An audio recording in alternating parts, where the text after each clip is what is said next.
Raopura police station હદ વિસ્તારમાં વહેલી સવારે લોહાણ હાલતમાં યુવકની મળી લાશ. પ્રાથમિક ધોરણે મર્ડરની આશંકા. તરસાલીનો યુવક આ વિસ્તારમાં કયા અને શેના માટે આવ્યો હતો તેની પોલીસ તપાસ ચાલુ. બનાવ નજીકના દુકાનના સીસીટીવીમાં કેદ થયા હોવાની વાત. વડોદરા શહેર ક્રાઇમ બ્રાન્ચે આરોપીઓને શોધી કાઢ્યા હોવાની વાત આવી સપાટી પર. હવે સાહેબ, આ તો રાવપુરાથી અમને સવારે મારા કાર્યકર્તાનો ફોન આવ્યો કે ભાઈ યશ ઠાકુર કરીને વિશાલનગરમાં કોઈ છે. તો કોઈ વિશાલનગરમાં તો કોઈ નહીં, તો બોલે કે તપાસ કર કે આપણો યશ કઈ છે. એવું કરીને હું એને ફોન કર્યો તો મેં ડાયરેક્ટ રાવપુરા પોલીસ ચોકીથી ફોન ઉપાડવામાં આવ્યો. તો મને કહે કે દેવું વાત કરો. મેં કીધું જી સાહેબ મેં વાત કરું. તો બોલે કે આવું છો તમે ફટફટ રાવપુરા પોલીસ ચોકી આવી જાઓ. જોયું ને પછી આ વસ્તુ દુઃખદ આવી થઈ ગઈ.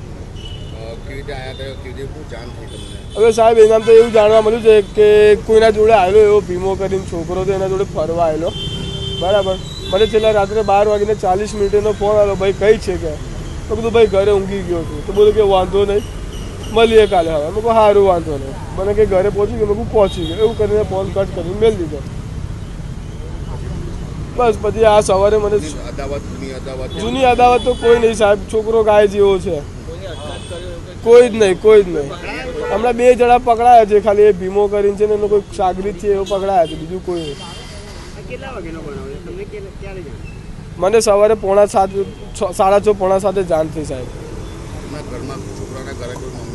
એના મધર ફાધર કોઈ નથી, બંને એક્સપાયર થઈ ગયા છે.